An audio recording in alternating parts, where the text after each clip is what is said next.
got loyalty, got royalty inside my DNA. Welcome into another edition of the Sacramento Kings Podcast, presented by Hoopball and the Hoopball Podcast Network. I'm your host, Damien Barling. Hope you had a fantastic weekend. Thank you so much for downloading, streaming, and thank you so much for listening here. If you're listening on Monday, October 21st, we are 1 day away from the start of the NBA season.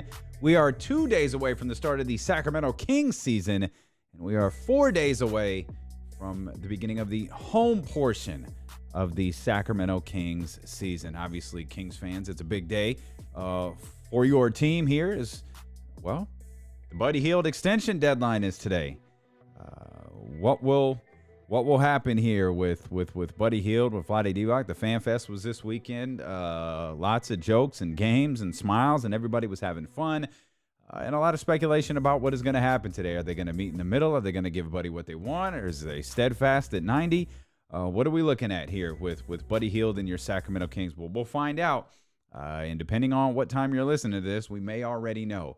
But that's going to be a focal point of conversations here all throughout the week on the Sacramento Kings Podcast, as we're going to try to drop a number of episodes here this week. Of course, we'll have the post-game episodes as well. As soon as the opener in Phoenix is over, we will have a podcast up for you dissecting that game, and you can expect that for just about all 82 games here during this 2019-2020 NBA season. You want to connect with the show? A number of ways you could do that. 916-888-5898. You could connect on social media as well. Twitter, Facebook, Instagram. Just search the name Damien Barling.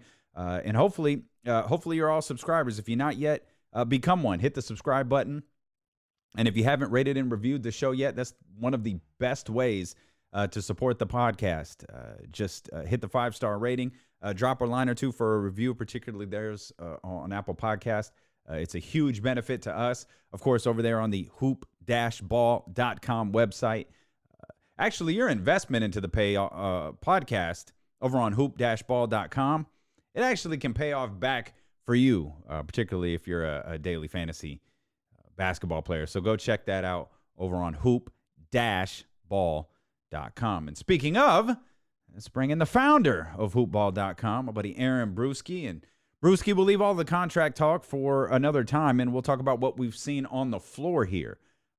With the preseason behind us, have you seen what you expected to from the Sacramento Kings on the court? Well, I have, a lot riding on the Sacramento Kings, in fantasy and the gaming world. I've taken the over with them, and I've been hit hard on that in the past, but I've learned my lessons, and George Karl's no longer around, so I think we're probably good on that front.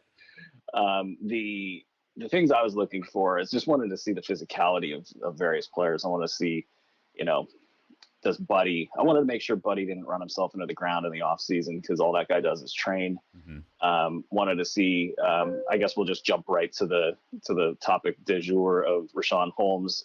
This is a guy that I've watched for many years now.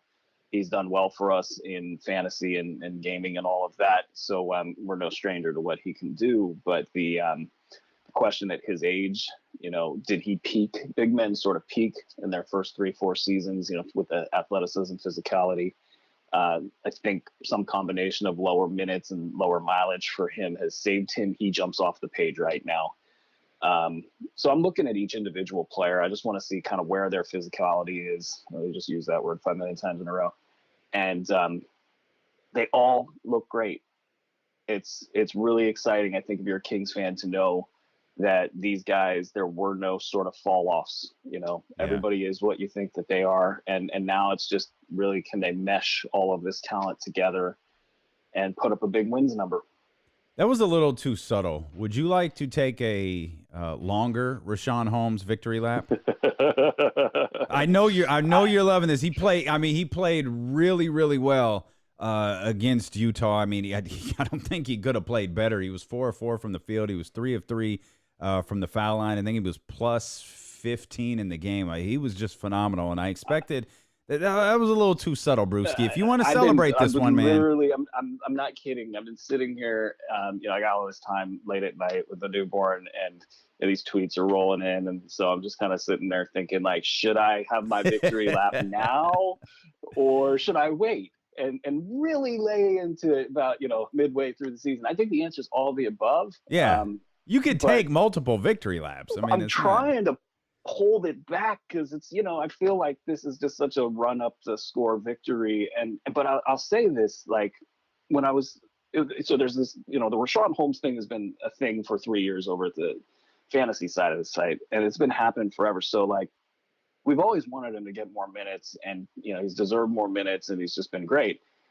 But then with the Kings, it's the other side of the brain here. It's like, what piece would fit perfectly? And you look at your core, you got Fox, Hield, and Bagley, and these are guys that all need their shots. They all need the ball. They all do what they do. And you're thinking, what's the most complementary piece that you could add to this team that would make them sort of perfect? And it was always Rashon Holmes. And the Kings never do what I say, ever. And that day that the tweet came through, they were actually, I don't know if they've been following my Twitter feed. I mean, I know many of them do, but like, is Vlade following the feed, or is anybody that's making the calls, are they following the feed, or did they figure this out on their own? And that to me is something that I'd love to get some clarity on. But he's perfect in the sense that he balances out offenses. He's not a guy that needs the ball in his hands. He's going to set that first screen. And for a team that has a speed player in De'Aaron Fox, one of the best shooters in the league in Buddy Hield on the other side of that screen and roll, to add a vertical threat that all he wants to do is roll to the hoop and he can convert, you've created this impossible thing to defend. And oh, by the way, you can create a one-on-one on the other side with Marvin Bagley if your immediate play doesn't open right up. So offensively, it's always been this perfect piece because of his low usage and the way he balances out offenses and really sets effective screens. So you've got kind of the best thing that you can have to start an offense. And then defensively, you put him next to Marvin Bagley, and that's so much length, so much rim protection. They can switch almost anything. This team with Fox, Hield, and those two guys, you just sort of pick the fifth guy that you want in there.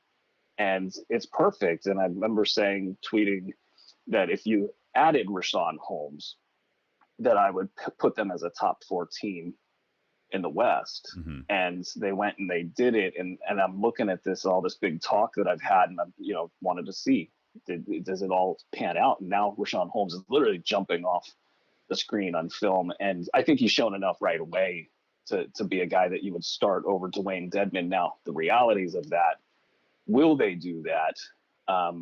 That'd be interesting to see, because if they do it, that's an indicator that they're able to recognize talent, that they're able to sort of not get attached to big contracts that they sign, and they just let the best guy go out there and get it.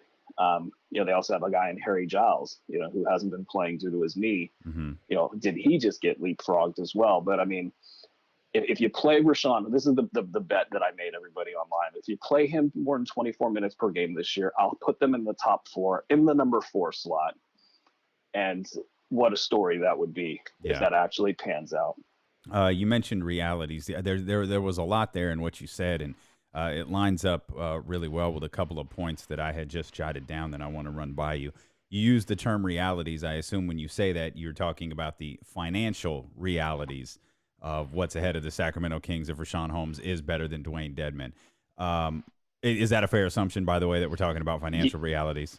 Absolutely. And even just, Harry Giles, there's not as much money sunk into him, but, you did have a big trade, so, and he's been a huge part of what you've been promoting. And that was that's kind of where I was going next, Bruski. It feels like, because it's not only Rashon Holmes.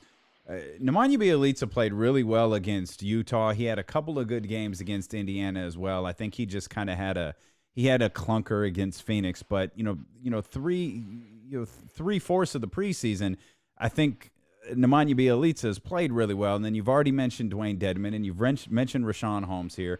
We know Marvin Bagley is a king of the future, so to speak. And you start looking around, and Harry Giles isn't. And I wonder if there's more to the Harry Giles situation than we're being told about. I mean, the dude hasn't practiced in several weeks. To the best of our knowledge, he hasn't played competitive basketball since last March. And now we're kind of sitting here scratching our head like, is there more to this than what we're being made aware of? And perhaps this is a situation with the play of the bigs for the Kings that maybe the decision's already been made that, Harry's not even healthy here to start the season, or at least it appears he's not healthy here to start the season.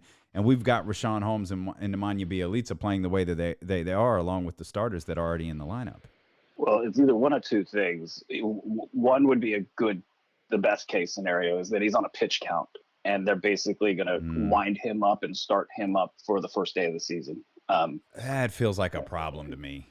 Well, I mean, I'm not saying you're wrong. I'm just saying it's that's just scary to me. This is a guy who's had multiple knee surgeries. He's, people didn't really think he would kind of be the guy he is right now. Like, there was a lot of doubt about whether he would actually even step foot on the basketball court. So I think that's a possibility. That's your best case scenario. The other case is that he's actually hurt, and all of the things that you've outlined, that they're actually true. And there's been a general, so like, I'm excited about what he can be, from a perspective. He has great vision. He's got this versatility. You don't know what kind of like how that's going to get harnessed. Is he going to be trending more toward like kind of like a Pascal Siakam point forward type guy? Because he doesn't elevate, he doesn't really truly protect the rim. He's not a vertical threat. He's not the strongest guy, but he has this athleticism that, it jumps off the page. And when you combine that with some of the vision and the energy that he plays with, you just kind of wonder what he's going to end up being. So, but at the same time, people have really sort of inserted him as this high-end prospect that has this high ceiling. And in many ways, I kind of almost think it's unfair to him, because even if he has that potential, the expectation is that he's going to immediately tap into that and be this guy. And I don't know that his ceiling is what Rashon Holmes is already. So the expectation levels there are out of whack. As far as Bjelica goes, we'll have to agree to disagree. I am just, with him, he can shoot. That's great. I think that's definitely something that's necessary for this team. But defensively, I think, when the minute the other team sees him on the floor, they just reorganize their offense and decide that they're going to attack him every single time. And that even if he plays well, is problematic, because you're letting the team dictate what they want to do and get in the comfort zone that they want to get into. But what player on the Kings would a team fear defensively? Would they fear, as in? Is there a player on the Sacramento Kings where you talked about Nemanja Bjelica, perhaps a team seeing him and we can have our way here. Is there a player on the is there anything else but that? Because I feel what I mean is I feel like the team is collectively what you just said Nemanja Bjelica is. As far as defensively, defensively. I have a pretty high opinion of even I guess the individual parts. We'll start down, with Fox. Fox has this jitterbug, his ability to cover two players at once. You got a couple guys that can do this, but Fox has this ability to cover two guys at once. He gets sandpapered on screens a little too much, but that's something I think with added strength and added experience, he'll be able to. This year, next year, the year after that will really be his prime years in terms of on-ball defense. Buddy, I saw some defensive stuff from him last year that, to me, put him in the top half of the league, in the top half of starting shooting guards defensively, with what he's doing physically, with strength, with his foot speed, his reaction time, off-ball, some lapses, but nothing too crazy. From there, though, Marvin Bagley, again, off-ball stuff, but really good elevation, pretty good instincts, and really good physicality. But then with Rashon, the one thing that he's done defensively over the years is you watch the Golden State Warriors play against his teams. They come across a pick and roll and they see Rashon and they just pass right out of it. They go, we don't want that guy. And so you have four players right there who have switchability, which is really big in today's NBA. But they have the ability, I think, to beat their man, defensively. Fox, I think, has a high-end potential defensively, maybe not something like a defensive player of the year discussion, but something more of like a defensive first, second, third team. Yeah, I'm with you there. Something in that realm. I think Buddy might not get the credit for it, but I think he could touch a third team. And I don't know that Rashon Holmes will get the credit because it's going to take 3 years, I think, for the NBA to figure it out. I've lost faith in NBA scouting, by the way. How this guy, it's like you want to look at the Kings and be like, how did you not get a third year in this deal? Yeah. Or like, how did you not really lock him in for his prime? And at the same time, they were the only ones in the league that went out and got him. So, hat tip to them. But I think Rashon Holmes, if we're just talking about the merits, would be an easy first, second, third team discussion if he gets over 24 minutes a game, is really able to put his kind of his name down and get recognition, because it takes a couple years once you get the recognition in the first year, it takes the average NBA voter about 2 years after that to figure it out. And at that point in time, Rashon Holmes will probably get a big deal from somebody, and then at that point be overvalued. And then we'll see if I'm still invited to the Holmes family Thanksgiving. You make a great point there, in that sometimes the league figures it out. Sometimes scouts figure it out 2 years late. And or in this case, in talking about voters, all defensive teams figuring out a little bit too late, which is why I think you're wrong on all fronts except De'Aaron Fox. Because I think De'Aaron Fox already has people's attention in terms of how difficult his quickness is on the defensive side of the ball. I think Buddy, like, once you're associated with something, that's what you're associated with. De'Aaron's is associated with speed, and that speed translates to both sides of the floor. Buddy right now is a three-point shooter. He's a scorer, so that's what he's associated with. His defense would have to fly off the page against the league's best scorers to even remotely grab somebody's attention. Was the national writer, I forget who they were, like, had him as the sixth man? Yeah, sixth man of the year. Buddy Hield, definitely. Yeah, Buddy Hield is in contention for sixth man of the year. That's, I heard, obviously got a ton of texts that night. You drove Kings fans nuts here on the podcast text line. That type of stuff drives Kings fan nuts. I can tell you from a very personal perspective, that is stuff that drives other analysts nuts. Because it's like, how much work did you have to do to know that Buddy Hield played and started in 82 freaking games last year to go out there and make that remark? It's the higher you go in the media food chain and the more responsibilities those guys get, it takes them further away from really the nuts and bolts of basketball analysis. I'll say we do these little things called blurbs, and they're like little snippets of what happened and what the impact was. Like, those are like push-ups. You do them every day, and then you know what's going on with the 12th man over in Philadelphia. These guys, they don't do any of that. They fire off, Buddy Hield's going to be a six-man candidate, even though he started, for however long. How fans get really upset because of, and it doesn't matter the sport. It's universal across football, basketball, baseball, whatever. This was his contract year. He balled out. He got his money, and now all of a sudden he stinks. The same can be very true for media. Like, I made it to Turner Sports. I can suck now, because it's amazing how many guys do that. Like, they get to those highest levels, they do all of the things that you just said, and then they wind up on ESPN, and they wind up on Turner Networks, and suddenly they suck. Like, suddenly they're awful, and they can't remember, or they don't take the time to research the simplest thing. And at least they can get heckled now on Twitter. For sure. Yeah, because Twitter, it wasn't that. Twitter is a wonderful, wonderful, wonderful place to be. I say with all sarcasm in the world. With respect to defense, there's something I did, in case we run out of time here. I did want to get this off my chest with the Trevor Ariza thing. With whatever's going on with his back, I don't think it's serious. But it's something you want to watch out for.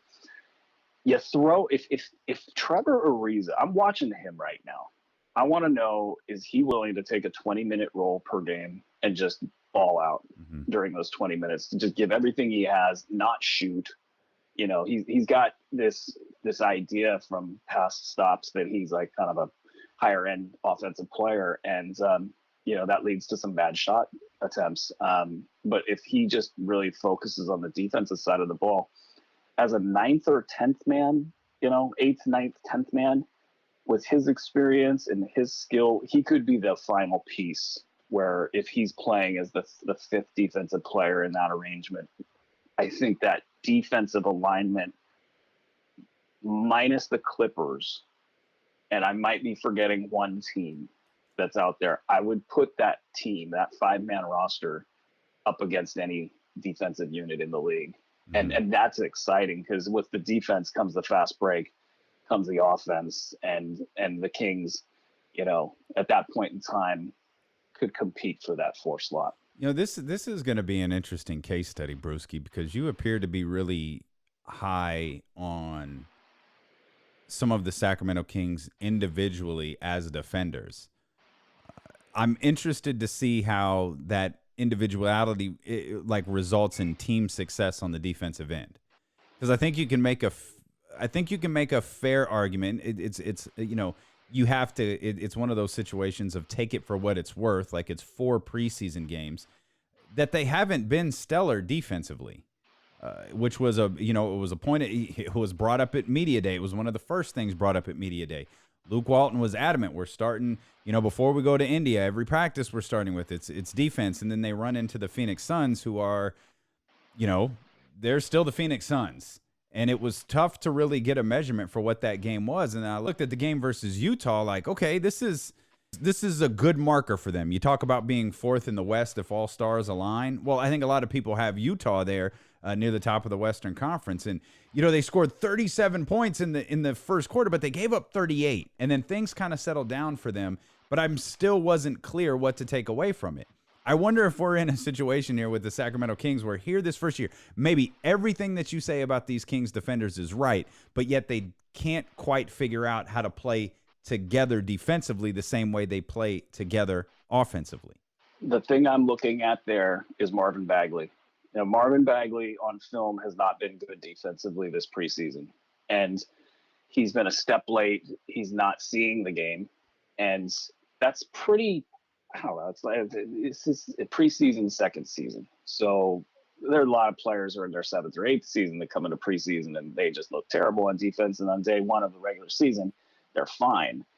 But he's the one guy who has the potential to sort of take the team and spin it in a direction that it maybe not doesn't want to go. And what I mean by that is they have an incredible identity if they choose to keep it, which I think they should, is running and running and running and running some more and just putting together a bunch of body blows and making the other team get tired, make mistakes, wear them down. And, all of the personnel fits that.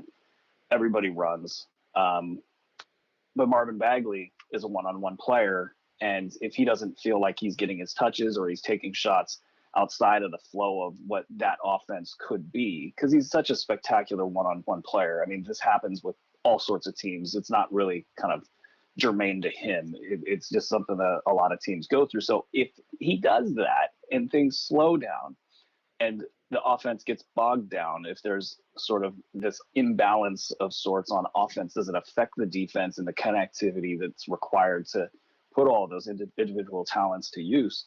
That would be the thing that I would see sort of kind of 20 games in where you look and you go, okay, they're not really gelling on defense and they're not there for each other, starting to point fingers a little bit. That would be the thing that I would watch out for. But beyond that, I think that the want to play defense is there. I think with Luke Walton's system that's really aggressive, and we're going to see how aggressive it really is. And I've been talking about switching and what that actually looks like. If they really buy into that philosophy and stay on the run, they could be the swarming defense that everybody's talking about. But key questions, Dwayne Dedman, how much is he playing? Nemanja Bjelica, how much is he playing? Those things can take away from the edges of what a defensive output looks like. And again, eventually they've got to gel as a unit. And so your question is kind of the key one. If they don't play good defense, they don't get out and run, that's when people start to point fingers. And hopefully, for the Kings and Kings fans, they've gotten, Buddy Hield off to a good start with a contract extension. but I guess overall, I don't see that many red flags for their defense. They just got to avoid those bigger things. What is Buddy's dollar figure to you? Do you have one? Whatever he wants. That's how high I am on Buddy Hield, the player. And if he doesn't get the money from the Kings, somebody else is going to give it to him. So, well, and that's something that I was kind of laughing about this weekend as I watched, kind of faux journalists cover the Sacramento Kings, and some of the things I saw tweeted about him being a Sacramento King, like for the foreseeable future, it was like, yeah, dude, that's how restricted free agency works. Like, if he enters restricted free agency, he's going to be a King, but he's probably going to be a King for a very different price. Isn't this all about making sure that Buddy is happy more than anything else? I mean, obviously, you want him paid. Like, I mean, if you're Buddy, you want to get paid. You're going to get paid either way. But if you're King, but if you're the Sacramento Kings and you've pumped your franchise up, like it's Buddy, it's De'Aaron, it's Marvin Bagley. We believe that's the team that's going to take us to the playoffs. Like, isn't this about making sure that Buddy Hield is happy? Yeah, you got to ask a key question. When you throw the money at somebody, you got to ask a key question. Is like, what does this look like 2-3 years from now? And he checks every single box. He's such a hard worker that you almost have to pull him back on your own. He fits with De'Aaron Fox in that he could probably play 3. And I kind of wondered, did he bulk up with the intention of playing a lot of minutes at the 3, even though you got the Harrison Barnes thing going on there, and nothing makes sense as far as like minutes and workloads and finding minutes for guys. But he's a perfect complement to a thinner, more kind of jitterbuggy, fast De'Aaron Fox. He shoots the lights out. You need that with De'Aaron Fox. It's just they're perfect with each other. So why would you then risk either losing him or having him be irritated? I have a feeling that you could mentally lose him. You could mentally lose, especially a guy like Buddy. There's guys that look at things kind of very just kind of transactionally, and I think he's more on the other side where he's like, I wear my heart on my sleeve. Yep. I'm going to tell you what I think, and now you've pissed me off because normally you don't go to the press and indicate your frustration unless you're a wear your heart on your sleeve kind of guy, which he did. Yeah, they got to lock that up, and I think they will. I thought it was pretty telling when Luke Walton said that somebody asked him about it, and he sort of fired off a question like, "Oh, did he sign the deal?" And it was like, okay, I think this is sort of just Buddy getting a little frustrated that, hey, if you're going to sign me, why not just do it? Like, get it over with. Don't jerk me around. So it'll be interesting to see if there is any reason that they're jerking him around. I don't think so, but stranger things have happened in Sacramento. Well, I think when you're at this point, it's the number, which means like I'm confident that the Kings haven't offered him a max contract. You know what I mean? Like I think that's what we're talking about here, but time will tell. Random. Totally unrelated. So, well, not totally unrelated, mildly underrated, or unrelated. Is Buddy Hield better than Bradley Beal right now? Right this second? No. But I had to really think about that. I don't think so either. I think the only reason I asked is I was having a conversation with a friend of, kind of Buddy versus Bradley Beal's perspective trades and all of that. I don't know why, but I was floored as we were just talking, and you start talking, you start doing research. Bradley Beal is younger. Yeah. It's like, wait a minute, what? Yeah, Bradley Beal is, it's like a handful of months, but he's younger than Buddy Hield. Like, I was absolutely floored by that. And you could try to play the mileage argument that like Buddy's got less mileage somehow, Yeah. But no, Bradley Beal's really good. Like, he's really, really good. He's really good. He's in his prime right now, yeah. And he's going to have a spectacular statistical season this year. But defensively, again, the stuff I've seen Hield put on film is the kind of stuff you expect out of a number one defender. He's beating guys to the spot. He's got the muscle to keep them off their line. He's contesting. He's playing 100 miles an hour. Some of his chase down steals, are just like, you don't see NBA guys do that. So I had to think a little bit, but right now Bradley Beal's game is polished enough to where he can function like a point guard. Buddy can't, so I'll give the edge to Buddy, or probably to Bradley Beal, but only for a year or two. Well, the next time we talk, the regular season will be underway. I think after today's show, we should start referring to you as Assistant General Manager, Aaron Bruski, or more true to form and to my personal brand, we could call you Assistant to the General Manager, Aaron Bruski. Assistant to the assistant to the assistant. Well, King. If you recall, that was called an arm. If you recall from The Office, the assistant to the assistant regional manager was called the AARM. So I just want to make sure we bring the reference full circle. Well, it fits, it works, and hey, Kings, if you're following my Twitter feed and you're using my picks, pay me. Yes, of course, and there is a way that you could do that. You could buy all of the draft guides. I had no idea I was getting in bed here, so to speak, on this podcast. With so many degenerates. I mean, I'm happy I'm here. This podcast is a blast, and the amount of people that listen to it is awesome, and the amount of feedback we get. But you guys are degenerates. We have problems. And, but if you want to know why we know things, that's why we know things. But pay the man. That's it. Pay me. Head over to hoop like the actual sign, hoop-ball.com.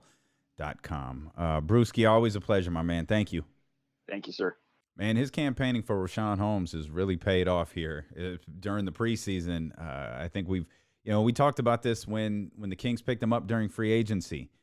He was going to be a guy that Sacramento Kings fans fell in love with just because of the style of his game. For those that weren't familiar with him, and those who started digging into YouTube and highlight films to learn more about Rashon Holmes, we said immediately this is a guy that the fan base is going to absolutely fall in love with because of his style of play. And not only have fans fallen in love with his style of play, but his style of play has fit in beautifully with what the Kings are trying to do here. So one other note that we didn't touch on, we didn't really touch on with Aaron Bruski. We kind of did. We danced around it a little bit. Didn't mention at the start of the podcast is Luke Walton announced that Harry Giles won't be playing against Phoenix. Didn't really go much further. Didn't really say anything about the game on Friday at the Golden One Center. Didn't really have a timeline for when we can expect Harry Giles out there on the floor.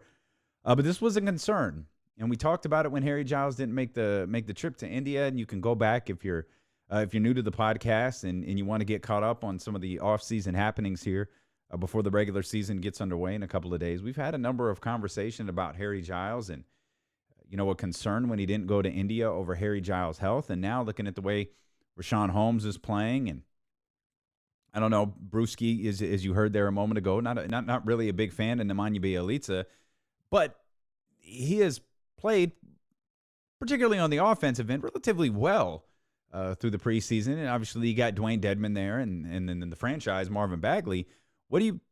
Where's Harry Giles going to fit in this? Like, we all love Harry Giles. There's no question about that. Sacramento loves Harry Giles. I do believe that the Kings love Harry Giles. What are we talking about? Like, what's happening with him? And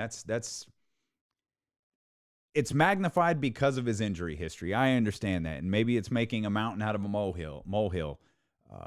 But, we haven't seen him play since March.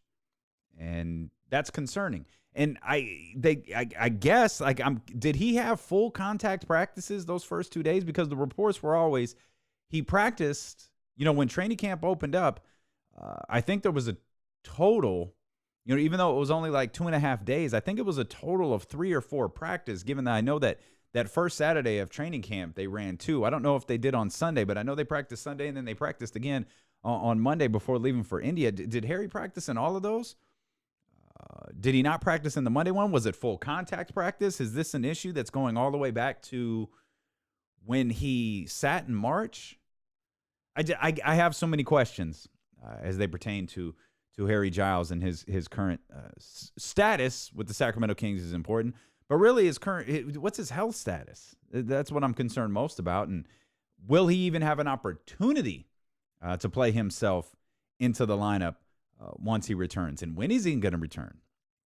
So again, a lot of questions here. And again, I understand mountain, molehills. Like, I get it. His injury history magnifies this situation significantly more than maybe it should be. We've got nothing new on the MRI. Okay, but what's keeping him out of practice? What's keeping him out of games? What's the concern here? with, I assume, the medical staff as well as the coaching staff. And how is Harry Giles feeling right now? But those are questions that I guess will all be answered in time. I'm working on a few more guests here as the week goes along. I haven't got confirmation on them yet, but make sure you have your alerts turned on. That way you can be notified every time a podcast post. We plan to have a couple of them for you here again this week, as I know I am, as all Sacramento Kings fans are, very excited for the beginning of the 2019-20 season, which gets underway in Phoenix on Wednesday. Again, you want to connect with the show, 916-888-5898. You can connect on social media as well, whether it's Twitter, Facebook, or Instagram. Just search Damien Barling. Hit the follows, hit the likes, hit the friends, do all of that good stuff, and I'll be sure to connect with you that way. Appreciate you, as always, tuning in. Become a subscriber if you're not. Rate, review, do all of that great stuff, but don't miss a single episode of the Sacramento Kings Podcast, presented by Hoopball and the Hoopball Podcast Network.